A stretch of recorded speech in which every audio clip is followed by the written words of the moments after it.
Jail के झारखंड की party, जल जंगल जमीन की पार्टी और उसके सुप्रीमो जयराम महतो सड़क से लेकर सदन तक यहाँ की जनता की आवाज उठाते हैं। और उन्हीं के पार्टी के केंद्रीय प्रवक्ता प्रकाश कुमार जी हमारे साथ हैं। प्रकाश जी, आपका बहुत बहुत स्वागत है। नमस्कार। अगर बात की जाए प्रकाश जी, सबसे पहले आपके बारे में, तो आपके नाम के बारे में खूब चर्चा होती है, तमाम चीज़ें हैं और कई चीज़ें हमने सुना भी है। थोड़ा सा अपने बारे में पहले बताएं, कैसे पार्टी में आना हुआ, एक नई पार्टी में आना। पार्टी तो झारखंड में बहुत सारे हैं, बीजेपी है, जेएमएम है, तमाम पार्टियां हैं, हुँ, हुँ। जेल के भी क्यों? ओके, अनिकेत जी, सबसे पहले तो आपको थैंक यू, आपने टाइम दिया और कम से कम ये था कि इनसाइट्स को समझने के लिए आपने भी समय निकाला। तो अगर मैं अपना इंट्रोडक्शन दूँ तो मैं एक सिविल इंजीनियर हूँ बाय प्रोफ़ेशन और मेरा मास्टर्स डिग्री है ट्रांसपोर्टेशन एंड बिज़नेस मैनेजमेंट में इंपीरियल कॉलेज लंदन से। और साथ ही मुझे अपने मास्टर्स डिग्री के लिए चीवनिंग स्कॉलरशिप मिला था। और चीवनिंग स्कॉलरशिप अपने आप में एक बहुत रेप्यूटेड स्कॉलरशिप है, क्योंकि इसमें अगर आप इनके अलुमनाई लिस्ट को देखेंगे तो नीति आयोग के जो पहले चेयरमैन होते थे, सीईओ अमिताभ कांत जी, वो एक चीवनिंग अलुमनाई हैं। हमारे पहले रेल मंत्री थे, वो भी चीवनिंग अलुमनाई है। ऋचा अनिरुद्ध जी को आप सब लोग जानते हैं, वो चीवनिंग अलुमनाई हैं। और ऐसे बहुत सारे एम्बेसडर, जैसे हाँ, पीयूष गोयल जी, वो चीवनिंग अलुमनाई हैं। और ऐसे बहुत सारे एम्बेसडर्स भारत के राजदूत जो दूसरे देशों में हैं, वो चीवनिंग के इस तरह का स्ट्रॉन्ग एक नेटवर्क है और बहुत डिफिकल्ट स्कॉलरशिप है। आई एम थैंकफुल कि मुझे वो स्कॉलरशिप मिला पढ़ने के लिए। और अगर तो फैमिली बैकग्राउंड की बात करूँ तो मेरा पैतृक गांव जो है वो पिंडरा जोरा बोकारो में है। और मेरे फादर जिला परिषद में डिस्ट्रिक्ट इंजीनियर रिटायर हुए थे जिला परिषद बोकारो से। और मेरे टोटल 3 बहनें और हम लोग 2 भाई हैं। मदर मेरी हाउसवाइफ है। और अब प्रोफ़ेशन पे अगर जाएँगे तो मैं एज़ कंसल्टेंट इंजीनियर काम करता रहा हूँ। टोटल 20 इयर्स मुझे हो चुके हैं अब तक काम करते हुए। लेकिन और पार्टी में आना, अगर बात की जाए जेल कैंप की, कैसे लगा कि नहीं चले पार्टी में जाना है, और जेल कैंप में क्यों जाना है? तो मैं सोशल सर्विस में बहुत पहले से बिलीव करता रहा था, हमेशा ही। मैं अगर आपको स्कूल टाइम के सर्टिफिकेट्स दिखाऊंगा, जब लोग सोशल सर्विस इतना जानते समझते पता नहीं होता होगा, बट स्कूल टाइम से, जैसे सोसाइटी फॉर केयर ऑफ डेस्टिट्यूट्स हो या फिर हेल्पेज इंडिया हो, तो उन लोगों के लिए मैंने काफ़ी चैरिटी इकट्ठा करने के लिए, उन लोगों को हेल्प करने के लिए मैं सोशल वर्क में हमेशा रहा। और हम लोगों का जो फैमिली बैकग्राउंड है बहुत बहुत मॉडेस्ट या बहुत अच्छा ऐसा नहीं था। तो हम लोगों ने थोड़ा स्ट्रगल भी देखा है हमारे लाइफ में, कॉम्प्रोमाइज़ तरीके से। और हमारे हमेशा पढ़ाई-लिखाई वाली बैकग्राउंड रही, घर के अंदर माहौल वैसा रहा। तो हमेशा सोसाइटी के अंदर एक बड़ा चेंज लाने का जो मोटिवेशन था वो हमेशा ही होता था अंदर। बाकी प्रोफ़ेशनल करियर में जैसे-जैसे आगे बढ़ते गए, तो मुझे ये हमेशा ही ये सैटिस्फैक्शन रहा अपने काम से कि जो मैं काम करता हूँ, चाहे वो अर्बन डेवलपमेंट है, अर्बन ट्रांसपोर्ट है, इससे एक बड़े मास को बेनिफिट मिलता है। और मैं क्या है, लंदन में रह चुका हूँ, वहाँ मैंने कुछ काम किया है। मैं मॉरिशस में रह चुका हूँ। मैंने टोटल 26 देशों में मैंने भ्रमण किया है। नेपाल में मैंने काम किया है। और इंडिया में अगर बात करूँ तो पुणे का मेट्रो हो या मुंबई, लखनऊ, अहमदाबाद, कोचीन, अलग-अलग शहरों में मैंने काम किया। जब वापस अपने राज्य में आता हूँ, अपने धनबाद शहर में आता हूँ, तो लगता है कि मैं अपने राज्य, अपने शहर के लिए क्या कर रहा हूँ? तो ये हमेशा मन में ये सवाल मेरे हमेशा ही आता रहा। तो वो अपॉर्च्युनिटी हमेशा बन नहीं पाई कि जब मैं बिल्कुल अब कह दूँ कि इनफ, अब मैं वापस जा रहा हूँ। 2021 जब मॉरिशस में मेरी लास्ट पोस्टिंग मॉरिशस में थी, 2021 जनवरी तक, उस वक़्त अपॉर्च्युनिटीज़ मेरे पास बहुत थे। इंडिया वापस आने के बाद Mumbai, Ahmedabad high speed railway में बहुत सारी अपॉर्च्युनिटीज़ थी कि मैं कहीं जा सकूँ। लेकिन तब मैंने अपना माइंड मेकअप कर लिया था, थोड़ा स्टेबल था। मुझे लग गया था कि अब अपने काम तो मैं पहले भी अपने शहर सोशल में वर्क कुछ कर रहा करना था, है, बट अपने शहर, अपने राज्य को कुछ, कहते हैं ना, गिविंग बैक टू द देना है। सोसाइटी। जी। तो वो वापस अपना जो स्किल है, अपना जो लर्निंग है, वो अपने राज्य, अपने शहर के लिए क्यों ना लगाऊँ? फिर मैं यहाँ के काम कर रहा था, प्रोफ़ेशनली भी काम कर रहा था। और अपने एक्सपीरियंस से मुझे ये समझ में आया कि जो अल्टीमेट आपका डिसीजन मेकिंग है, वो एपेक्स अथॉरिटी, जो एपेक्स बॉडी होती है, वो पॉलिटिकली मोटिवेटेड होती है। तो आप कितना भी अच्छा प्लानिंग कर लेते हैं, कितना भी अच्छा काम कर लेते हैं, अगर वो एपेक्स बॉडी, वो पॉलिटिकल बॉडी जो डिसीजन मेकिंग अल्टीमेट पावर है, अगर वो कन्विंस्ड नहीं है, तो आपका सारा एफर्ट जो है वो वेस्ट चला जाता है। आइडियाज़ आपके पास बहुत सारे हैं, बट अगर आपको आइडियाज़ इम्प्लीमेंट कराने का प्लेटफ़ॉर्म नहीं है, तो वो आइडिया फिर किसी काम का नहीं। तो इसलिए मुझे लगा कि काम तो मैं कर ही रहा हूँ, लेकिन शायद जो पोटेंशियल मेरे अंदर है लीडरशिप की, उसको एक और प्लेटफ़ॉर्म अब देने की ज़रूरत है। और इसके पहले 2014-15 में मैं रघुवर दास जी से मिला था, जो उस वक़्त मुख्यमंत्री थे जी। झारखंड के। तो उनसे भी बातचीत के दौरान एक ऐसा लगा कि शायद उस वक़्त भी एक अपॉर्च्युनिटी बन रही थी राजनीति में एक्टिव आने की। पॉलिटिक्स में आने की। लेकिन तब शायद मैं मेंटली प्रिपेयर्ड नहीं था, क्योंकि मैं जस्ट लंदन से वापस आया था और मेरे माइंड में था कि मैं और कुछ अभी करूँ और कुछ बड़ा सीखूँ। मुझे कोई पॉलिटिकल लालसा नहीं थी कि मुझे एकदम बिल्कुल पॉलिटिक्स में आके राजनीति या अब इस है? तरह करना है। अब इसलिए है क्योंकि मैं पिछले 10 साल से देख रहा हूँ कि बाहर से काम करके बहुत बेनिफिट कुछ आया नहीं उस काम का। लेकिन जेल कैम्प में कैसे है? आपने कहा कि बीजेपी के थोड़े टच में थे, 2014-15 की बात और सडनली जेल कैम्प। टच में तो देखिए अभी खुशकिस्मती से लगभग-लगभग सारे पार्टीज़ के अच्छे नेता, टॉप लीडरशिप के नेता जो भी हैं, जो लीडर्स हैं, उन सबके साथ मेरे रिलेशन संबंध बहुत ही अच्छे रहे हैं। चाहे वो बीजेपी में हो, चाहे वो आजसू के हो, चाहे जेएमएम के हो, कांग्रेस में भी, तो लगभग हर पार्टी में मेरे अच्छे रिलेशंस रहे हैं। लेकिन इसके पहले एक स्टेटमेंट मैंने पहले भी जारी किया था, जिसमें मैं कहा था कि conventional politics versus unconventional politics का जो एक डेफिनेशन जो मुझे लगता है, और लोगों के लिए वो ओपिनियन कुछ अलग हो सकता है। जो मुझे लगता है हमेशा से कि जब आप कन्वेंशनल पॉलिटिक्स में होते हैं, तो आप ग्राउंड लेवल पे अपनी चीज़ें इम्प्लीमेंट कराने से पहले आपको अपने सुप्रीम अथॉरिटी की बहुत ज़्यादा अप्रूवल चाहिए अप्रूवल होती है। चाहिए होती है। आपके पास काम करने का इंडिपेंडेंस थोड़ा कम होता है। और मैं जयराम महतो जी को तो बहुत समय से तो फ़ॉलो कर ही रहा था, और अप्रत्यक्ष रूप से भी मैं पार्टी या जो संगठन थी उस टाइम जेबीकेएसएस, उसमें जो भी हेल्प कर सकता था उस टीम को मैं करता था। हाँ। क्योंकि मेरे पिंडरा-जोरा वहाँ चंदन कियारी और चास के बहुत सारे ऐसे लड़के हैं जो संगठन में बहुत एक्टिवली काम कर रहे थे। फिर जयराम महतो जी से मिलने के बाद मुझे लगा कि उनको भी ये बहुत ज़्यादा फ़ील होता है कि हमारे झारखंड का जो रिसोर्स है, हमारे झारखंड का टैलेंट है, वो झारखंड के लिए काम करे। पहली बार मुलाकात कब हुई थी जयराम मातो से? जयराम महतो जी से मेरी मुलाकात हुई थी 2023 क्या उस 23-24 समय उस सडनली समय। आया कि ठीक है जयराम मातो से मुलाकात हो गई, अब पार्टी में आना चाहिए? उस वक़्त भी ये डिसीज़न नहीं कर पाए थे कि संगठन या पार्टी में आना चाहिए, काम तो मैं कर ही रहा था। लेकिन जब जेबी केसेस बिल्कुल मैच्योर हो गई संगठन, और उस संगठन के जो साथी हैं, उनको भी ये लगा कि अ, एक होता है कि आप एजुकेशन लेवल से लेकर अपना एक्सपीरियंस लेवल जो है, उसको आप पॉलिसी मेकिंग में जब लेके आएँगे तो उसका बेनिफिट बहुत है। नहीं तो क्या होगा, संगठन में तो हर तरह के लोग होते हैं, और उसमें कई बार ऐसे लोग भी आगे बढ़ते हैं जो कई बार नॉन डिजर्विंग भी होते हैं। तो इसलिए थोड़ा मेरी भी अपनी इच्छा हुई कि नहीं, इसमें आगे बढ़ना चाहिए, और संगठन के भी कुछ साथी थे जिन्होंने भी बहुत सपोर्ट किया कि आपके जैसे लोगों को आगे आना चाहिए।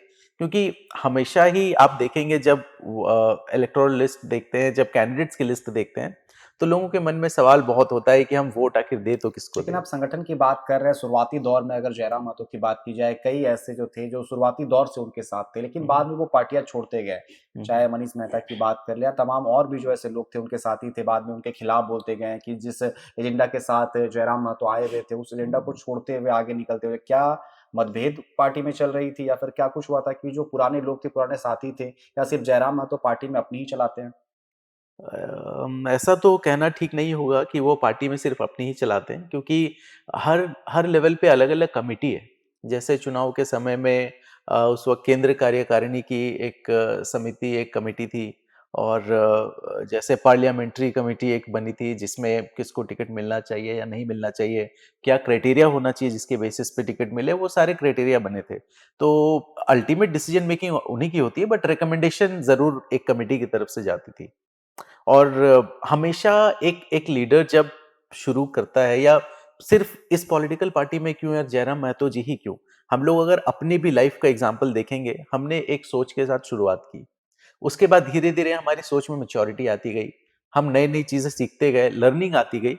उस लर्निंग के साथ में कई लोग जो शुरू से जुड़े थे, वो एक समय तक उनको लगा कि सब कुछ ठीक चल रहा है, बट लर्निंग के साथ में जब लगा कि अब यहाँ पे हमारी तालमेल थोड़ी ऊपर नीचे हो रही है, डिसीजन मेकिंग हार्ड होता जा रहा है, क्योंकि पहले लेट्स से संगठन में 100 लोग थे, 100 बाद में 1000 हो गए, तो आपकी अब तो रिस्पॉन्सिबिलिटी भी लाखों में बढ़ है। गई, अब तो लाखों में है। तो आपकी जिम्मेदारी भी बढ़ गई, आपकी जवाबदेही भी बढ़ गई, और लोगों का आपके तरफ एक्सपेक्टेशन भी बढ़ गया। तो एक इंसान हर किसी का एक्सपेक्टेशन फुलफिल नहीं कर सकता है। अगर मैं अब ये समझूं कि मैं पहले जयराम महतो जी का एडवाइजर था, आज पार्टी में केंद्रीय प्रवक्ता हूं, अगर मैं उम्मीद करूं कि वो हर दिन मुझे समय दे, जब मैं चाहूं समय दे, तो जब जरूरत होती है बिल्कुल समय देते हैं, लेकिन आपने मुझे भी कहा कि उनके आप टाइम का रिस्पेक्ट करना होता एडवाइज़र है। थे, अगर बात की जाए जब वो कैमरे के सामने नज़र आते हैं, कुछ अधिकारियों से बात करते हुए, काफ़ी एग्रेसिव में नज़र आते हैं, काफ़ी एग्रेशन में बोलते हुए नज़र आते हैं। आप तो जानते हैं सामने से, क्या सामने भी वो वैसे ही है या फिर सामने भी वो ऑफ कैमरा भी वैसे ही है जैसे वो ऑन कैमरा है। ऑफ कैमरा वाला लोगों को नहीं पता लगता, क्योंकि हर कोई उस मोमेंट पे प्रेजेंट नहीं होता है। बट हम लोग ऑफ कैमरा भी कई मीटिंग्स करते रहे हैं, हम लोग डीसी बोकारो से, चाहे और भी बहुत सारे ऐसे आपको नहीं अधिकारी लगता हैं। कि अब तो सड़क से सदन तक वो पहुँच गए हैं, तो थोड़ा-सा काम होना चाहिए? अब वो माननीय है, तो थोड़ा-सा मतलब व्यवहार में थोड़ा-सा जो एग्रेशन देखने को मिलता है, उतावले हो जाते हैं, उसको थोड़ा कम करना चाहिए अब? अब तो मुझे लगता है कि उनका हर तरीके से बहुत कंट्रोल्ड है, उनका बॉडी लैंग्वेज, उनका लैंग्वेज, हर चीज़ कंट्रोल्ड है। अगर आप देखेंगे पहले के एग्रेशन में और आज के डेट में बहुत चेंज है, बट एग्रेशन राइट पॉइंट पे अब आता है उनका। पहले क्या है कि आप उस स्ट्रगल में जब लोगों से इतना ज़्यादा मिलते हैं, उनको देखते हैं, तो वो तकलीफ आपको अंदर से बहुत झकझोर देती है। इस वजह से उनका एग्रेशन बहुत ज़्यादा होने लगा था, और अभी भी है, लेकिन फिर अभी कंट्रोल इसलिए है क्योंकि अब अब वो एक संवैधानिक पद पे आ चुके हैं। अब वो रोल मॉडल हैं, लोग उनको देखते हैं, उनको सीखते हैं। तो इसलिए भी एक उनकी नैतिक ज़िम्मेदारी भी बनती है कि वो एक प्रॉपर अधिकारी के साथ प्रॉपर तरीके से पेश आएँ। लेकिन अगर लगता है कि सिस्टमैटिक सुधार की कहीं ज़रूरत है, तो उनका एग्रेशन तो फिर से देखने को मिलता है। विधानसभा के अंदर भी मिलता है, विधानसभा के नहीं, बाहर भी बाहर भी। मिलता है। आप बात कर रहे थे चुनाव के बारे में, जिस वक़्त चुनाव चल रहे थे विधानसभा चुनाव की, उस समय भी कई चीज़ें सामने आ रही थी कि जेल कैम जो है शायद बीजेपी के साथ जा सकती है, गठबंधन कर सकती है। क्या ऑफ़र आया था उनकी तरफ से? ऑफर खबरें तो मिलती थी ऐसी। हाँ, हाँ, ऑफर तो आया था, बट हम जैसे मैंने बताया कि चुनावी लालसा इतनी नहीं थी। अगर सिर्फ चुनाव जीतना, विधायक बन जाना, सदन तक पहुंच जाना, सिर्फ ये मकसद होता, तो आज हो सकता है वो उप मुख्यमंत्री भी होते। बड़ी बात कह रहे हैं आप, उप मुख्यमंत्री होते। क्या हाँ, आने वाला चुनाव जेल कैम जा सकती है बीजेपी के साथ या फिर सिंगल? अभी तक तो ऐसा कोई डिसीजन या ऐसी कोई मंशा नहीं है, क्योंकि हम लोग ग्रास रूट और अपने नीतियों पे चलने वाली पार्टी है। लेकिन अभी लंबा समय है, 4 साल का, और लालसा इतनी नहीं है कि हम लोग सिर्फ सदन तक जाने की, हमारी जो लड़ाई है सदन तक जाने की है, हमें हमारी लड़ाई झारखंड को बदलने की है। एक लड़ाई अगर और भी उनकी लड़ रही है अगर जेल कैम की बात करें, रेल टेका, डहर छेका की बात की जा रही है। आंदोलन हम्म, लगातार चल रहा है, कुर्मी आंदोलन। क्या हम्म। लगता है कि सच में ये जायज़ है? क्योंकि अगर विपक्षी दलों की अगर बात की जाए तो इस पे ज़्यादा ध्यान नहीं दे रही। क्या सच में ऐसा नहीं लग रहा है कि आदिवासियों के हक मारने की बात की जा रही है? ये एक तो ये जो आंदोलन था रेल टेका का, रेल टेका डहर छेका, ये कोई पार्टी स्पेसिफिक नहीं था, लेकिन बहुत इंटेलिजेंटली इसको दूसरे पार्टीज या दूसरे संगठन ने बहुत अच्छे से इसमें जयराम महतो जी के ऊपर थोप दिया। ऐसा नहीं लग रहा है उनको कि एक जो आप टैग। थोपने वाली बात कर रहे हैं कि जयराम महतो, जेल कैम्प वो किसी भी भेदभाव की बात नहीं करते, लेकिन जेल कैम्प जो है अब सिर्फ़ महतो की पार्टी बन कर के रह गई है, जिस तरीके से उन्होंने यहाँ पर समर्थन जताया, क्या उस वक़्त डर नहीं लग रहा था कि सब एक तबका जो है पूरा साइड हो जाएगा और सिर्फ़ महतो की पार्टी बनकर रह जाएगी जेल कैम्प? ऐसा तो बिल्कुल सोचना नहीं चाहिए। मैं तो ऑन कैमरा इसको आज क्लैरिफाई कर देता हूँ कि वो जयराम महतो जी का अपना पर्सनल सपोर्ट था। उसमें क्योंकि उन्होंने कोई। राजनीति में कोई पर्सनल सपोर्ट नहीं होता, अगर आपने एक बार कैमरे के सामने कह दिया तो जनता हाँ, उसे याद रखती है। हाँ, हाँ, बिल्कुल, मैं ऑन कैमरा आज सबके सामने ये कहता हूँ, वो जयराम महतो जी का अपना पर्सनल सपोर्ट था। अब उनके पर्सनल सपोर्ट के पीछे हमारी ही पार्टी में कुछ लोग ऐसे थे जो इस आंदोलन का सपोर्ट नहीं कर रहे थे, और ऐसे कुछ थे जो सपोर्ट कर रहे थे।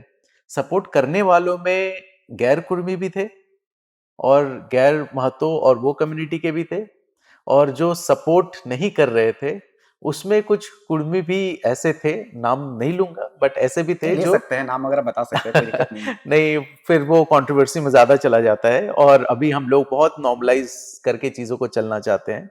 तो ऐसे वो कोई संगठन स्पेसिफिक नहीं था कि जेल-कैम उसको सपोर्ट कर रहा है, वो जयराम महतो जी का अपना पर्सनल सपोर्ट था, मेरा अपना पर्सनल सपोर्ट था।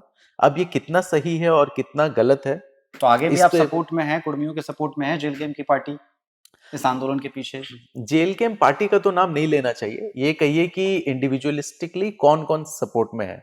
और जेल कैंप ने कभी भी कुर्मी या फिर किसी जाति विशेष के बारे में बात नहीं की, हमेशा झारखंडियत की बात की, हमेशा स्थानीय नीति की बात करते हैं, हमेशा एजुकेशन पॉलिसी की बात करते हैं, हमेशा चाहे डोमिसाइल पॉलिसी हो इनकी इन्हीं की बात करते हैं, कभी किसी जाति के लिए बात नहीं की। अब उसी आंदोलन में चंद्र प्रकाश चौधरी जी, माननीय सांसद, वो भी आए थे, माननीय पूर्व विधायक लंबोदर महतो जी भी आए थे, माननीय पूर्व उप मुख्यमंत्री सुदेश महतो जी भी, हर हर किसी ने अपना सपोर्ट दिया, लेकिन उनको लेकिन कोई यहाँ पे टारगेट सभी नहीं महतो करता है। नज़र आ रहे हैं।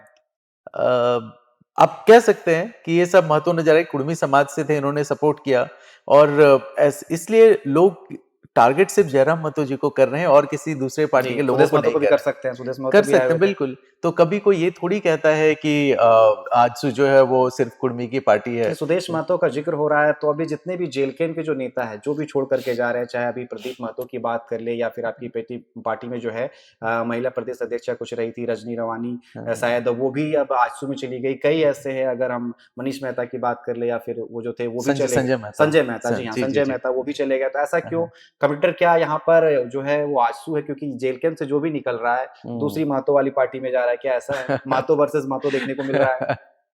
नहीं, इसमें महतो वर्सेस महतो तो नहीं कहना चाहिए। ये कह सकते हैं कि हर किसी की अपनी अपेक्षाएँ हैं। हर किसी का अपना काम करने का तरीका है, हर किसी का अपना सोचने का तरीका है। सब मैच्योर्ड हैं क्योंकि अब सब अपने आप को पॉलिटिशियन समझते हैं, और मतलब मैं तो बहुत एग्री नहीं करता हूँ, बहुत लोग अपने आप को पॉलिटिशियन कहते हैं बट हैं नहीं। उनके विज़न में, उनके लैंग्वेज में वो कंट्रोल दिखता नहीं है। तो अब मान लीजिए जेल कैंप से कुछ छोड़ के जा रहे हैं अगर आजसू में, तो कुछ आजसू से भी छोड़ के जेल कैंप में लोग आ रहे हैं। जी। तो ये शिफ्टिंग एक पार्टी से दूसरी पार्टी में चलती रहती है, और नॉर्मली ये इलेक्शंस के 6 महीने 1 साल पहले ये ट्रांसफॉर्मेशन ज़्यादा होता है।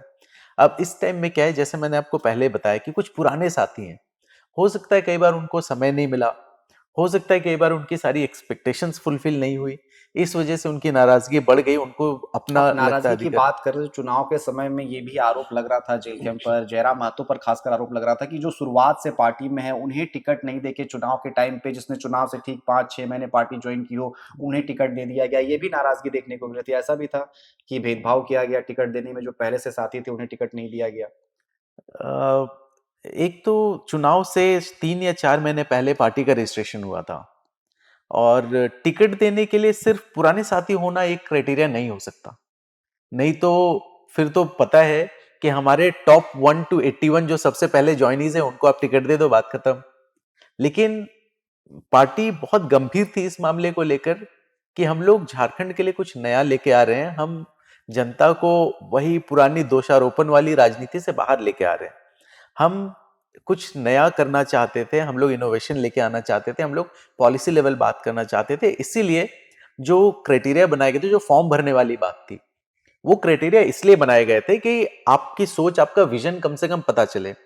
बहुत समय लगा उन सारे एप्लीकेशंस को पढ़ने में, इवैल्यूएट करने में, कि आप उसमें ये भी एक क्राइटेरिया था कि आपने संगठन के लिए आज तक क्या-क्या किया है, या आप संगठन में कब से जुड़े हैं। तो उसमें हर हर क्राइटेरिया का एक मार्किंग है। अगर आप संगठन में पिछले 3, 4, 5 साल से जुड़े हैं तो आपको उसके 10 मार्क्स मिल जाते हैं। अगर आपका विजन ऐसा है, आपका एजुकेशन क्वालिफिकेशन ऐसा है जो संगठन को मजबूती देता है, और अगर आप विधानसभा में पहुंचते हैं, तो विधानसभा जो है वो पूरा देश देखता है हर विधानसभा को। जी। खासकर बिहार, झारखंड, यूपी, यहाँ की राजनीति पूरे देश में बड़ी फेमस है। तो लेकिन जो अगर विधानसभा, हाँ, झारखंड की अगर बात की जाए, आप झारखंड की बात करें, 25 साल हो गए बने हुए, नहीं लगता कि झारखंड में जितनी खनिज संपदाएँ हैं, झारखंड का उतना विकास नहीं हो पाया? जिस चीज़ को लेकर के झारखंड का निर्माण किया गया था, झारखंड एक लड़ाई लड़ी गई थी, झारखंड का उतना विकास नहीं हो पाया पिछले अगर 25 सालों की बात की जाए तो, 25 साल अभी-अभी पूरे हुए हैं। बिल्कुल, बिल्कुल। तो ये सबसे बड़ा मुद्दा था हमारा, कि जब झारखंड को बने हुए 2024 में अगर कहें 24 साल पूरे हो गए, इस 25 साल, 24 साल में अब 25 25 साल तो साल। इस साल हुए, मैं पिछले ईयर हाँ, इलेक्शन की बात कर रहा हूँ, नवंबर में इलेक्शन हुआ था 2024 में। तो उस वक्त जब हमारा मैनिफेस्टो ड्राफ्ट हो रहा था, तो उस मैनिफेस्टो ड्राफ्टिंग कमेटी में बातें इसी तरह की चल रही थी कि आखिर इस 24 साल में हम लोगों ने अचीव किया क्या एज एन स्टेट। और जो रिसोर्सेज हमारे पास है उसके कंपैरिजन में बाकी स्टेट्स का क्या डेवलपमेंट है, कैसा चल रहा है कंपैरेटिवली, जो नए राज्य हैं, चाहे तेलंगाना हो, छत्तीसगढ़ हो, जो दूसरे राज्यों से अलग अलग होके आखिर वो ऐसी कौन सी पॉलिसी इंप्लीमेंट कर पाई कि उनके यहाँ कॉन्फ्लिक्ट्स नहीं है। तो इस तरह की हमारी आर&डी टीम कह सकते हैं जो इन मुद्दों पे समझ और बना रही थी कि आखिर ऐसी क्या चीजें हैं। तो हमें यही समझ में आया कि हम लोग पॉलिसी मेकिंग और पॉलिसी इंप्लीमेंटेशन दोनों में हम लोग पीछे रहे। दूसरा, विजनरी लीडरशिप की कमी रही। अगर लीडरशिप आ गई तो अपने आप को संभालने में हमें बहुत समय लग गया। पहले पहले मुख्यमंत्री 3 साल तक रहे, तो ये राज्य अपने आप को संभालने में इतना समय लगाता गया कि समझ ही नहीं आया कि हम डेवलपमेंट की बात करें कब। सब सरकार बचाने में लगे हुए थे। 20 22 24 साल में 11 मुख्यमंत्री, 11 लीडरशिप चेंज हो जाना, प्रेसिडेंट रूल लग जाना, तो कभी स्टेबल गवर्नमेंट रही ही नहीं। अब पिछले 10 साल या पिछले 8 साल आप कह सकते हैं, 8-10 साल कह सकते हैं कि स्टेबल गवर्नमेंट रही, जब बीजेपी की रही, जेएमएम की। अब जेएमएम का सेकंड टेन्योर चल रहा आप है। बता रहे हैं कि स्टेबल नहीं रही, हम्म, राजनीति जो है सत्ता कुर्सी बचाने में रही। अगर बात की जाए हालिया अभी करंट अगर सिचुएशन की बात की जाए तो अभी भी चर्चाएं चल रही है कि शायद अभी हेमंत सोरेन ने बयान दिया है हम्म, कि बड़ी मछली छोटी मछली को निगल जाती है। इसके भी कई मायने निकाले जा रहे हैं अगर बात की जाए तो। यहाँ पर कहा जा रहा है बीजेपी की तरफ से कि भाई जेएमएम जो है वो बड़ी मछली है, कांग्रेस को निगल सकती है, केंद्र का दबाव है। इस पर क्या कहेंगे? ये कहावत तो है ही फेमस कि बड़ी मछली छोटी मछली को खा जाती है। और शायद अभी उनके 5 दिन के दिल्ली दौरे के बाद और माननीय प्रधानमंत्री जी और बीजेपी के साथ मीटिंग्स की भी बहुत बहुत चर्चाएं हो रही थी। मैं पर्सनली बहुत डीप में नहीं जानता हूं कि क्या डिस्कशंस हुए होंगे या कैसे हुए होंगे। लेकिन ये तो है कि बीजेपी जैसी बड़ी पार्टी के साथ में जो भी मिला वो उसमें उसका समायन हो गया, विलुप्त हो गया। विलुप्त हो गया या अपनी आइडेंटिटी खो चुका है। जैसे झारखंड विकास मोर्चा, जेवीएम, एक समय में उनके मतलब बाबूलाल समझिए आप मरांडी। नंबर 2 पे वही पार्टी होती थी। लेकिन आज वो पूरी की पूरी बीजेपी में विलय हो चुकी है, वो खत्म, अपनी उनकी आइडेंटिटी खत्म हो चुकी है। तो हो सकता है कि उनका कहना कहीं इस बात से हो कि हम बीजेपी के आसपास नहीं जाना चाहते हैं, क्योंकि ऐसे बहुत सारे र्यूमर्स आ रहे थे कि जेएमएम बीजेपी के साथ मिल जाए। पहले सरकार लेकिन बना चुकी है दोनों मिलकर के। हाँ, तो इसलिए कह नहीं सकते कि क्या होगा, क्योंकि अल्टीमेटली ये राजनीति है। जिनको कुर्सी बचानी है वो कुछ भी कर सकते हैं, बट जिनको अपनी आइडियोलॉजी पे लड़नी है वो थोड़े टाइम तो सस्टेन करेंगे ही, जब तक कर सकते हैं। लेकिन जैसा मैंने आपको बिल्कुल स्टार्ट में कहा था कि अगर आपके पास आइडियाज है, आपके पास जोश जुनून है, बट आपके पास वो अथॉरिटी नहीं है करने की काम को, तो फिर कोई फायदा नहीं है। तो अगर लगता है कि अगले 3 साल 4 साल में हम लोग, अब जैसे अब हमारे माननीय विधायक जी जैसे अभी डुमरी में काम कर रहे हैं या पूरे झारखंड में जैसे भी काम कर रहे हैं, कर पा रहे हैं। अभी डुमरी के लिए एक स्पेशल टीम का गठन हुआ है हमारे। उसमें हम लोग सबसे पहले, जो लोगों का कंप्लेन होता है कि विधायक बने और 5 साल नजर नहीं आए, तो देखिए वो केंद्रीय अध्यक्ष भी हैं और बिजी बहुत रहते हैं। इसीलिए ये हमारी जो स्पेशल टीम गठित हुई है, इनका काम अभी यही है, टास्क में ये हर किसी को नहीं पता होगा इस वक्त झारखंड में। तो अभी इस टीम का काम यही है कि वहाँ के लोकल समस्याओं को समझना। मतलब जनता दरबार। जनता जनता दरबार भी नहीं, जनता दरबार में बहुत समस्या ऐसी आती है जो आप कई बार सुलझा नहीं पाते हैं और उसका रिजल्ट हो नहीं पाता, बहुत बार ऐसा होता है। तो ये टीम में ऐसा नहीं है जनता को आना पड़े, ये टीम ऐसा है जहां हम जनता के पास जा रहे हैं, जहां हम जनता की समस्याओं को समझने के लिए वहां के इंफ्रास्ट्रक्चर, तो अलग अलग टीम है। एक टीम ऐसी है जो इंफ्रास्ट्रक्चर पे काम करेगी, जो वहां पे सड़क, बिजली, पानी, इन समस्याओं पे काम करेगी। एक टीम ऐसी है जो एजुकेशन से रिलेटेड इन पे काम करेगी कि आपके स्कूल्स की स्थिति क्या है, स्टूडेंट्स वहां जा रहे हैं, नहीं जा रहे हैं या नहीं जा पा रहे हैं, उस पे काम करेगी। एक टीम ऐसी है जो जॉब रिलेटेड एस्पेक्ट्स पे काम करेगी कि अगर आपके पास क्वालिफिकेशन है लेकिन आपको काम नहीं मिल पा रहा, तो क्या ऐसी एजेंसीज है जिनको हम वहां के बच्चों को रोजगार दे पाएं जो अभी पढ़ के घर बैठे हैं। एक टीम उस पे काम कर रही है। एक टीम ऐसी है जो इस पे काम कर रही है आजीविका या इस तरह की जो जीविका। फीमेल्स, हाँ, जीविका दीदी। हाँ, तो फीमेल डोमिनेटेड जो सेक्टर है जहां हम काम ला सकते हैं, तो उनको स्किल डेवलपमेंट करवा के हम उनको एम्प्लॉयबल बना सकें। तो हमारी टीम इन अलग-अलग एस्पेक्ट्स पे काम कर रही है। अगर क्योंकि बात की जाए जेल कैम्प की, तो अगले 5 साल में जेल कैम्प खुद को कहाँ देखती है? क्योंकि इस बार अगर बात की जाए बीजेपी की बात करें तो अगर सबसे ज़्यादा क्षति किसी को पहुँची है अगर चुनाव में तो बीजेपी को जेल कैम्प ने हुँ। पहुँचाया। हालाँकि कहा जा रहा था कि जो जेल कैम्प है वो आजसू को टेक ओवर करना चाहती है, उसकी जगह लेना चाहती है, ये भी चर्चाएँ चलते रहती है हमेशा। लेकिन अगले 5 साल में जेल कैम्प कहाँ दिख रही है? क्या अगली बार चुनाव होंगे तो सीटें ज़्यादा आएँगी? खुद अकेले चुनाव लड़ेंगे या फिर गठबंधन में जाएँगे?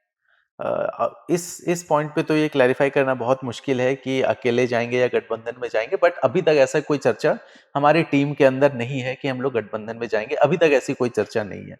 अब आगे 2, 3, 4 साल में क्या डेवलपमेंट होता है ये तो तब देखेंगे। इसको अभी बिल्कुल से ना एक्सेप्ट कर सकते हैं, ना रिजेक्ट कर सकते हैं इस आइडिया को। और अगले 5 साल में तो हमारी टीम जिस तरीके से काम कर रही है, जो सारे लोकल मुद्दों को लेकर पहुँच रही है अलग-अलग जिलों में, जैसे हमारे धनबाद के बहुत सारे अवैध उत्खनन के अगेंस्ट बातें चल रही हैं, तो वो डीसी तक लेके गए हैं। अभी छात्रों को स्कॉलरशिप नहीं मिल पा रहा है या एग्ज़ाम्स हर साल जेपीएससी के नहीं हो रहे हैं, उसके लिए हमारी टीम देखिए पिछले 3 दिन से पैदल चल चलिए के अब हाँ, आप रांची छात्रों पहुँची की है। बात करें तो पदयात्रा चल रहा है छात्रों के अधिकार के लिए। अगर हुँ, बात की जाए मैया सम्मान योजना की खूब चर्चा हो रही है हुँ, और छात्र एक तरफ लगातार प्रदर्शन कर रहे हैं। उनका कहना है कि हमें स्कॉलरशिप नहीं मिल रहा है, हुँ, छात्रवृत्ति नहीं मिल रही, पिछले 2 साल से रुका हुआ है। और जब विभाग के मंत्री चमरा लिंडा से पूछा जाता है तो वो कहते हैं कि टेक्निकल प्रॉब्लम है, हम दिल्ली जाकर के सुलझाएँगे इसको। लेकिन अगर बात की जाए अगर जेल कैम्प की तो लगातार जो है वो पदयात्रा कर रही है। जयराम महतो ने भी आवाज़ उठाई है। अगर आजसू की बात की जाए उनके भी एकमात्र विधायक है। वो भी लगातार आवाज़ उठा रहे हैं। तो ऐसा नहीं लग रहा है कि जो मैया सम्मान की हम बात कर रहे हैं, इस कारण से विकास की जो गति है, वो रुकी हुँ। हुई है और छात्रों का हक मारा जा रहा है? ये बहुत क्लियर फैक्ट है, लोगों से अब छुपा हुआ नहीं है कि जो इलेक्शन 2024 का था, उसमें मैया सम्मान योजना ने बहुत बड़ा रोल प्ले किया है, पूरे चुनाव को डायरेक्शन देने में। और एक तरीके से इसको तो मैं पर्सनल लेवल पे, not as an party, but personal level पे तो मैं इसको लीगल ब्राइब समझता हूँ, कि इलेक्शन से पहले मैंने आपको कमिट कर दिया है कि आप मुझे अगर जिता देंगे तो मैं 2,500-3,000 रुपए महीने तो आपको दूँगा, और अगर नहीं जीतूँगा तो इसका कोई गारंटी नहीं है कि जो अगला आएगा वो देगा या नहीं देगा। मतलब ये कहना है कि वोट खरीदना आप कह रहे हैं? मैं पर्सनल लेवल पे मैं ये कहता हूँ, इसको वोट खरीदना ही कहेंगे। और अब ये सोचिए कि हमारी जब और दूसरे चैनल्स में जो डिबेट हुई थी मैया समान योजना पे, तो उसमें स्टैटिस्टिक्स में बहुत क्लियर हो गया था कि हमारे जो सरकार का एनुअल बजट है, उस एनुअल बजट का इतना सब्सटैंशियल पार्ट मैया समान योजना में जाता है कि बाकी डेवलपमेंट इंफ्रास्ट्रक्चर, स्कॉलरशिप्स, विधवा पेंशन, इनके लिए आपके पास बहुत लिमिटेड ही अमाउंट बच जाता है कि आप इनको आगे आगे बाकी बेनिफिट्स, जो जेन्युइन बेनिफिट्स मिलने चाहिए। जैसे अगर हम फ्यूचर की बात करें तो फ्यूचर स्टूडेंट्स से आता है, यंग जनरेशन से आता है, तो यंग जनरेशन को ज़्यादा मोटिवेट करना चाहिए जबकि वो सड़क पे आ गए हैं। क्योंकि हमारे यहाँ पे इतने रिच, इतने अफोर्ड करने वाले स्टूडेंट्स कम हैं। तो मैया सम्मान योजना में दोनों एस्पेक्ट्स हैं। एक बेनिफिट उसका ये था कि ये एक ऐसी योजना है जो डायरेक्ट बेनिफिशियरी तक जा रहा है। अदरवाइज़ बहुत सारी योजनाएँ जो हैं वो कहीं न कहीं करप्शन की भेंट चढ़ जाती हैं। कहीं लोगों के इग्नोरेंस का, या वो बहुत शिक्षित नहीं है तो उन तक सही अमाउंट पहुँच नहीं पाती है। बीच में उनके मीडिएटर्स उसको खा जाते हैं। तो ये एक ऐसी योजना है जो डायरेक्ट बेनिफिशियरी तक पहुँच रहा है। ये सिर्फ ओनली वन बेनिफिट है। ये बेनिफिट है। लेकिन अगर बात की जाए छात्रों की हम बात कर रहे हैं, सोशल मीडिया का टाइम है, सोशल मीडिया में कई तरह की वीडियोज़ देखिए, हर कोई अपनी प्रतिक्रिया देता है। अगर हुँ, हम हुँ। छात्रवृत्ति की बात करें, कई ऐसे छात्र हैं जो लगातार सोशल मीडिया पर अपने वीडियोज़ डाल रहे हैं और वीडियोज़ में ये कहते हुए नज़र आ रहे हैं कि हम उतने सक्षम नहीं हैं और हुँ, हमें हुँ। यहाँ तक है कि कैटरिंग करना पड़ रहा है, बाकी कामें करनी पड़ रही है, लेकिन जो मैया सम्मान का पैसा है, वो दिया जा रहा है और छात्र के युवाओं पर जो है ध्यान नहीं दिया जा रहा है। इसको लेकर के सरकार की काफ़ी आलोचना हो रही है और ख़ास करके सिर्फ़ सरकार की आलोचना नहीं हो रही है, यहाँ पर अगर बात करें तो कल्पना सोरेन की भी काफ़ी सारी आलोचना हो रही है कि विधायक है, अपने क्षेत्र में वो जाती नहीं है, हमेशा राजनीतिक मंचों पर ही वो नज़र आती है और अगर बात की जाए कि वो लगातार कहती थी कि हम यहाँ के हक की बात करेंगे, जल-जंगल ज़मीन की बात करेंगे, वो कहीं न कहीं नज़र आ रही है। अब इसको मैं वापस से पॉलिसी लेवल पे आता हूँ।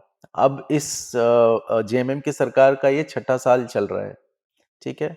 अब इस 6 साल में आप पूरे विधानसभा सत्र से लेकर अभी तक ऐसी कोई पॉलिसी बताएँ जो इन्होंने इम्प्लीमेंट करवाई हो, जो आदिवासियों के हक के लिए हो, या ऐसी कोई पॉलिसी जो झारखंड के डेवलपमेंट से रिलेटेड हो। कौन-सी ऐसी पॉलिसी बनी है जो इम्प्लीमेंट हो गई हो?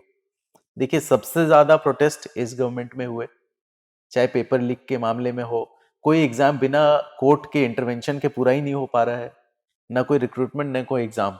ये सारा ऐसा चल रहा है।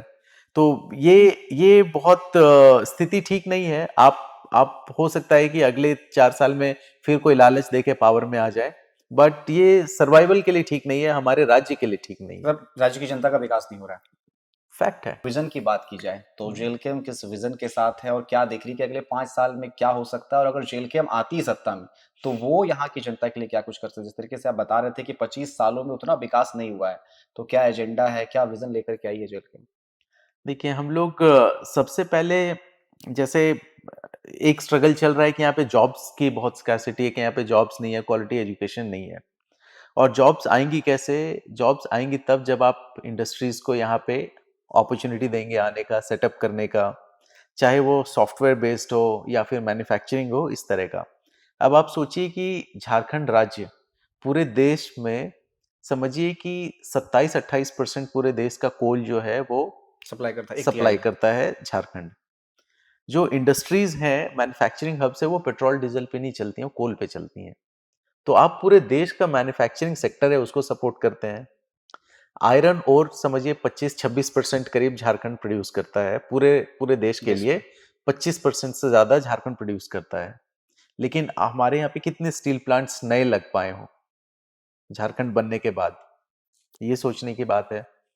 अब एक फ्रेट इक्विलाइजेशन पॉलिसी थी पहले, अब सरकार ने उसको रोक दिया कि आपको झारखंड का कोयला जो झारखंड में जिस रेट पे मिलता है, आपको महाराष्ट्र में, आपको गुजरात में उसी रेट पे मिलेगा। और जो ट्रांसपोर्ट थी, उस ट्रांसपोर्ट में सब्सिडी दे दी गई। तो क्या हुआ कि मोटिवेशन बढ़ गया कि कोल वहां जाए, इंडस्ट्रीज वहां सेटअप की। हमारे माननीय प्रधानमंत्री जब गुजरात में भाषण देते हैं, तो वो वहां बता रहे होते हैं कि हम कौन सी इंडस्ट्री लाने वाले हैं, हम कौन सा कॉरिडोर बनाने वाले हैं, क्या फ्रेट कॉरिडोर बनाने वाले हैं। जब बिहार और झारखंड में बात करते हैं, तो ये कहते हैं कि हम यहाँ से गरीब रथ चला देंगे, आप गुजरात और राजस्थान और साउथ इंडिया जो है वो बड़े सस्ते दाम में पहुंच सकते हैं। तो आप ये चाहते हैं कि आप यहाँ से लेबर प्रोड्यूस करें और दूसरे मतलब जगहों पे पलायन की जाके वो समस्या काम अभी करें। बिहार विधानसभा चुनाव में खूब देखने को मिला था, पलायन की समस्या कि यहाँ के लोग मजदूर गुजरात जा रहे हैं, इसको लेकर के भी काफ़ी चर्चाएँ हो रही थी और कहा जा रहा था कि जब लैंड को लेकर के बात की जा रही थी, तो वहाँ पर कहा जा रहा है बिहार में लैंड ही नहीं है इंडस्ट्रीज़ के लिए। अगर झारखंड की बात की तो यहाँ पर भी पलायन की समस्या बहुत ज़्यादा है। अगर देखा जाए तो यहाँ से भी काफ़ी सारे लेबर है जो लगातार विदेश जाते हैं और कई बार ऐसे हुए हैं कि राज्य सरकार को लाना पड़ता है। कई ऐसे हम विदेशों में देखे हैं कि यहाँ के जो मज़दूर जाते हैं, वहाँ जाकर के फँस जाते हैं। अभी कल का एग्जांपल लीजिए, जो गोवा में एक क्लब में जी। कल आग लग गई वहाँ पे। 3 उसमें झारखंड के स्टाफ थे जो वहाँ पे काम कर रहे थे। ये तो एक एग्जांपल है। अभी लास्ट महीने या उसके पहले तुनिसिया में कुछ जी। झारखंड के मजदूर फंसे हुए थे। तो पलायन तो बहुत बड़ी समस्या इसलिए है क्योंकि आप यहाँ अपॉर्चुनिटी क्रिएट नहीं कर रहे हैं। अब सोचिए कि एक एक स्टील इंडस्ट्री को फ्लोरिश करने के लिए क्या चाहिए? आयरन ओर चाहिए, कोल चाहिए, वाटर चाहिए। वो आपके पास एक्सेस है, हर किसी से ज़्यादा है, लेकिन फिर भी आप सेटअप नहीं कर पा रहे हैं इंडस्ट्रीज़। तो यहाँ तो मैं ये कहूँगा, इवन बाबूलाल मरांडी जी का स्टेटमेंट भी आया हुआ है अभी टाइम्स ऑफ इंडिया और दूसरे अखबारों में, जब 25 साल पूरे हुए थे झारखंड राज्य के, कि हमारे लीडरशिप में लैक ऑफ विज़न है। लैक ऑफ विज़न है कि हम करना क्या चाहते हैं। तो हमारी जेएलकेएम पार्टी हो सकता है कि स्लो चले, लेकिन आप बाबूलाल लेकिन मरांडी की बात करें, सबसे ज़्यादा अगर झारखंड की बात की जाए तो सत्ता पर तो बीजेपी ही रही है, तो सवाल तो उन पर भी उठते हैं। ऑब्वियसली सवाल तो उन पे भी उठते हैं कि उन्होंने एक्सेप्ट किया है कि हमारे लीडर्स में विजन की कमी है। वो एक मुख्यमंत्री हो सकते हैं, बट 81 विधायक के साथ ही तो होंगे वो सपोर्ट से ही होंगे। तो जो विधायक है उनकी विजन, उनकी कैपेबिलिटी कितनी है उस पे डिपेंड करता है। आखिर जो विधायक है उसका काम क्या है? पॉलिसी बनाना ही तो है। तो आपकी विजन कितनी है उसी पे डिपेंड करेगा कि आप पॉलिसी कितने अच्छे से इम्प्लीमेंट करा पाते हैं। जितने आईएएस अधिकारी हैं वो आपकी ही इंस्ट्रक्शंस पे काम करेंगे। अगर आप किसी विभाग के मंत्री हैं, अगर आप विधायक हैं और आप विधानसभा तक वो बात पहुंचाते हैं, अब समझिए कि इस सरकार को यहाँ की जो पूरी व्यवस्था है, सरकारी व्यवस्था, वो कितने हल्के में लेती है कि पिछले विधानसभा सत्र के 80 या 90% क्वेश्चंस के आंसर दिए ही नहीं गए विभाग जी, के जी। द्वारा। सबको पता है कि हमें कहाँ से सेट होके अपना काम करना है। जवाब नहीं भी देंगे तो चल जाएगा, इसलिए चल रहा है। लेकिन आप विभागों की बात करते हैं, ऐसा नहीं लग रहा है कि विभागों में कमीशनखोरी बहुत देखने को मिल रहा है? अगर झारखंड की बात की जाए, काफ़ी ज़्यादा जो है कमीशनखोरी का मामला देखने को मिल रहा है। अगर आप कहीं भी रजिस्ट्रार के पास चल जाएँ, चाहे कहीं पर भी जाएँ, तो बिना पैसे के झारखंड में काम नहीं हो रहा है। ये फिर मैं इसको क्या बोलूँ, इसमें तो जनता के सामने है, सब कुछ है। तो अल्टीमेटली ये सारा चीज़ इसलिए होता है कि आपके टॉप बॉडी की रिक्वायरमेंट क्या है। अगर एक एग्जांपल मैं सबको रिक्वेस्ट करूंगा, जो भी ये पॉडकास्ट या जो भी ये वीडियो देख रहे होंगे, कि आप एक बार एग्जाम्पल देखिए कि सिंगापुर एक ऐसा देश है जो आजादी के बाद 5 साल में उन्होंने गरीबी खत्म कर दी। आखिर कैसे किया उन्होंने? उन्होंने डिटर्मिनेशन बना लिया कि मुझे गरीबी खत्म करने के लिए क्या क्या ऐसे पॉइंट्स है जिसमें मुझे काम करने की जरूरत है। छोटा देश है, मैं तो कहता हूं हमारे राज्य जैसा ही होगा, बट उन्होंने क्या स्ट्रैटेजी यूज किया कि वहां के प्रधानमंत्री इतने विजनरी थे कि गरीबी खत्म करने के लिए क्या चाहिए। यहां तो लोग अपनी गरीबी खत्म करने में पहले लगे हुए हैं। आप देख लीजिए जितने नेता हैं सब फ्लोरिश होते जा रहे हैं, जनता का हाल वही है। कल या परसों के न्यूज़पेपर में फिर से आया कि एक ट्राइबल वुमन है, बच्चे को जन्म दिया, हॉस्पिटल नहीं पहुंच पाई क्योंकि सड़क नहीं थी, एम्बुलेंस कहीं और वेट कर रही थी। किसी तरीके से चारपाई का एक स्ट्रेचर बना के ले जाया गया, बट बच्चा सरवाइव नहीं कर पाया। ये आज से 1 साल पहले का आप मेरा इंटरव्यू देखेंगे तो हम लोग इसी चीजों पे स्ट्रगल लेकिन कर रहे राज्य के स्वास्थ्य मंत्री की बात की जाए तो उनका कहना है कि काफ़ी सारे हॉस्पिटल लेकर के आ रहे हैं, अब स्वास्थ्य व्यवस्था काफ़ी बेहतर है। इरफान अंसारी लगातार बोलते हुए नज़र आते हैं। हैं। उनका कहने का मतलब राइट टू स्पीच है, आप कुछ भी कह सकते हैं, लेकिन रियलिटी तो लोग जानते हैं। यहाँ एसएनएमसीएच की हालत देख लीजिए, एमजीएम हॉस्पिटल में वहाँ छज्जा टूट के गिर जा रहा है।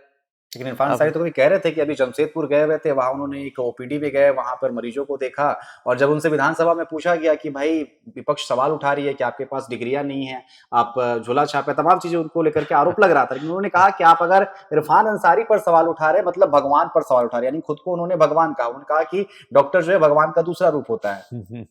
तभी मैं कह रहा हूँ कि फ्रीडम ऑफ स्पीच है, वो कुछ भी कह सकते हैं। मैं वो असेसमेंट तो लोग खुद कर सकते हैं। आखिर स्वास्थ्य का क्या हाल है इस पूरे राज्य में आप देख ही सकते हैं। मतलब मैं यहाँ के डॉक्टर्स को बहुत सल्यूट करता हूँ, जो झारखंड राज्य में डॉक्टर्स हैं, जो सरकारी डॉक्टर्स हैं, उनको सल्यूट है मेरे तरफ से कि वो limited resources, lack of security, उसके अंदर इतनी अच्छी सेवा देते हैं। कई बार होता है कि डॉक्टर्स के ऊपर भी सवाल आता है कि लोग समय पे नहीं पहुंच रहे, ओपीडी पहुंच रहे हैं, ओपीडी खाली है। ये शिकायत बिल्कुल रहेगी, लेकिन अल्टीमेटली ये सिस्टम को दुरुस्त करने की जिम्मेदारी तो पूरी की पूरी सरकार और लोगों पे है कि सिस्टम को दुरुस्त कैसे किया जाए।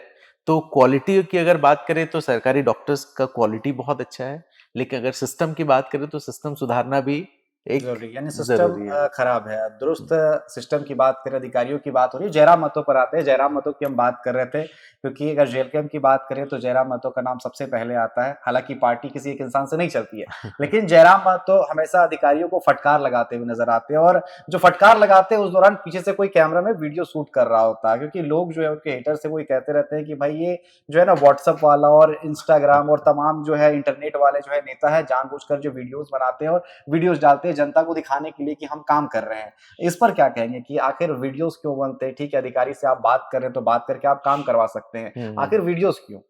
ये सिर्फ वो वीडियोस हैं जो लोगों तक पहुंचते हैं, इसलिए वो कहते हैं कि ये हर बात पे वीडियो बनाते हैं। ऐसे बहुत सारे इंस्टेंसेस हैं जहाँ वीडियो बिना वीडियो के ही काम होता है, लेकिन लोगों तक वही इन्फॉर्मेशन, जैसे अगर आज हम लोग बात कर रहे हैं, अगर ये लोगों तक पहुंचेगा क्योंकि वीडियो अवेलेबल है, अगर मैं और आप ऑफ द कैमरा यही बातचीत कर रहे होंगे तो लोगों को कैसे पता चलेगा कि हम ये बात कर रहे हैं? फैक्ट है। इसलिए लोग वही देख रहे हैं जो उनको दिख रहा है। वो देख ही नहीं पा रहे हैं कि उसके पीछे भी वो कितना काम करते हैं। अगर कभी उनके कमरे में बाय चांस जाने का मौका मिल गया, कभी हमारी हमारी मीटिंग्स ही रात को 11-12 बजे होती है क्योंकि वो पूरे क्षेत्र के भ्रमण करके रात को पहुंचते हैं। तो हमारी मीटिंग का समय ही रात को 11-12 बजे होता है। मैं फोटोज दिखाऊंगा तो बेचारे बस किसी तरह खाना खा के बैठे होते हैं कि हाँ ठीक है अब बात करते हैं। तो ये एक ऐसे विधायक हैं जो रात को 11-12 बजे बैठ के ये नहीं गिनते हैं कि आज कोयला बालू से क्या वसूली हो रही है। वो ये बात करते हैं कि हमारा जो प्लानिंग था कि आपको मुझे ये डेटा कलेक्ट करके देना था, आपको एक किसी एनजीओ के साथ मीटिंग सेटअप करना था, उसका क्या हुआ, वो हम कब कर रहे हैं। वो धनबाद से गिरिडीह तक गर्ल राइजिंग एक एनजीओ है जो डुमरी के अंदर महिलाओं के विकास के लिए काम करना चाहती है। वो धनबाद से गिरिडीह डीसी ऑफिस तक वो गए सिर्फ उस टीम से मिलने के लिए, क्योंकि दिल्ली से आई हुई थी, उनको मैंने इनवाइट किया था। तो वो इन चीजों पे फिर काम करते हैं, ये तो कैमरा के सामने नहीं है, चलिए, लेकिन मैं आपने आज बता वसूली रहा हूँ। वाली अभी बात कही कि वो वैसे विधायक नहीं हैं जो कितनी वसूली हुई। ईचागढ़ से आपके प्रत्याशी रहे, उन पर अभी आरोप लग रहा था। गिरफ्तार भी किए गए थे, उनसे कई सवालात भी पूछे गए हैं। कहा गया कि वो अवैध गाड़ियों से वसूली कर रहे हैं। ये आरोप पहली बार नहीं, इससे पहले भी धनबाद में किसी नेता पर जेल कैंप लगा है। इस पर क्या कहेंगे? सवाल उठाएंगे तो फिर तो किसी न किसी को, कोई ना कोई तो उससे नाराज होगा ही। अगर आप किसी अवैध सिस्टम पे आज भी सवाल उठा ले, जैसे कुछ समय नहीं, पहले अवैध सिस्टम पर नहीं, सवाल इसलिए उठा था, कहना था कि भई वो वसूली कर रहे थे और विरोध किया गया, पुलिस टीम पर भी हमला किया गया, ये भी आरोप लगा। मैं बस एक उसी पे जा रहा हूँ, उसके पहले कॉन्टेक्स्ट देता हूँ। जैसे अभी रिसेंटली में शराब की नई नीति बनी, नए-नए अलॉटमेंट्स हुए। उसके पहले क्या था कि आपको एमआरपी से ज़्यादा प्राइस पे करना पड़ रहा था।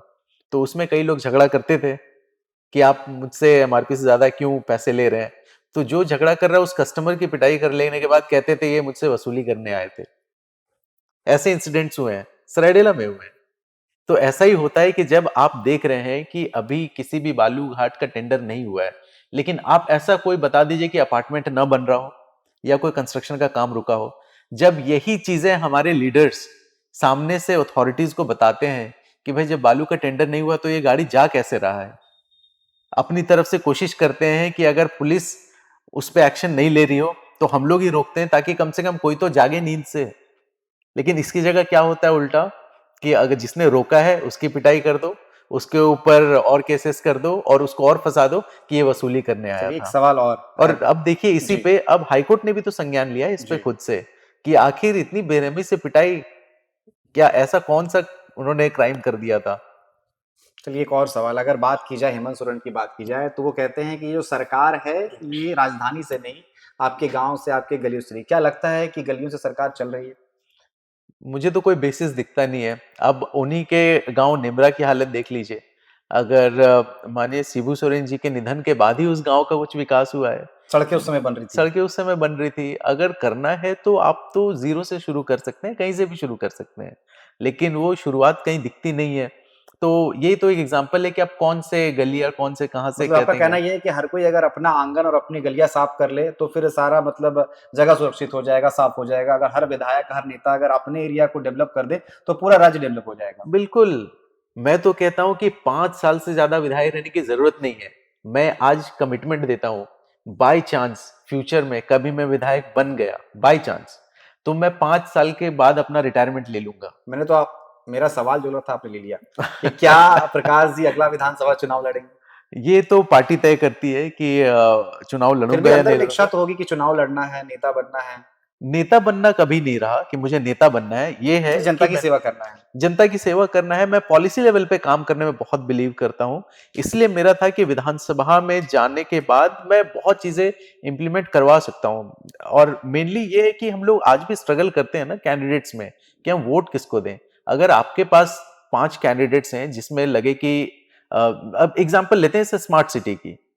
अब कह रहे हैं कि हम स्मार्ट सिटी बना रहे हैं, या उस स्मार्ट सिटी से पहले यहां पहुंचते हैं। अगर मैं आपको ये बताऊं कि आप मुझे एक एरोप्लेन के कॉकपिट का फोटो बना के दीजिए अंदर का, क्या आप दे पाएंगे? हो सकता है कि आप गूगल करके एक ड्रॉ कर लें कि हाँ ठीक है ऐसा होता है। लेकिन अगर मैं किसी पायलट को बोलूं कि भैया एक कॉकपिट का फोटो बना के दो, वो देगा? इमीडिएट बना के दे देगा, उसको पता है।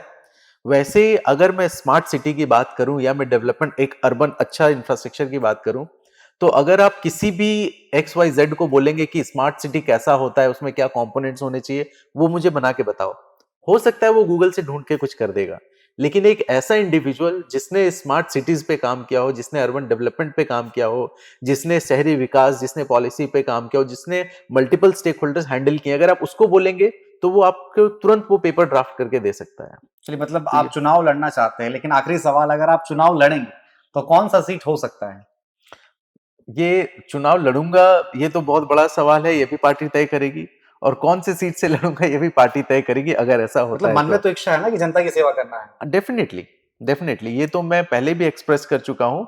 और पार्टी जो भी डिसीजन लेती है मैं उसमें बिल्कुल खुल के खड़ा होता हूँ। जैसे लास्ट विधानसभा में भी जब मुझे टिकट नहीं दिया गया, यहाँ धनबाद से सपन मोदक जी को दिया गया, मैं पार्टी के साथ खड़ा था, क्योंकि मैंने यही कहा था कि मेरे आइडियाज जो लिखे होते हैं मेरे पेपर्स पे, चाहे वो मैनिफेस्टो में लिखूं या फिर जो मैं एक विजन डॉक्यूमेंट बनाता हूँ, जो मैंने पहले जयराम महतो जी को दिया था, वो विजन डॉक्यूमेंट उन्होंने अपने पास रखा पढ़ने के लिए और वो चीजें मैनिफेस्टो में डाली गई।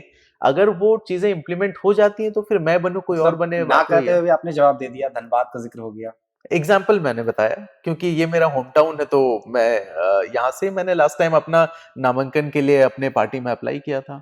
चलिए, बहुत-बहुत धन्यवाद आपका हमारे साथ जुड़ने के लिए और थैंक यू। तमाम चर्चा करें तो ये थे प्रकाश कुमार, प्रदेश प्रवक्ता। अगर जेएलकेम की बात की जाए तो तमाम चीज़ों पर हमने चर्चा किया कि आखिर 5 साल में क्या विज़न होने वाला है, जेएलकेम का पार्टी खुद को कहाँ देख रही है और किन-किन विज़न को लेकर के अगले 5 साल, अगले चुनाव में वो जनता के बीच जाएगी।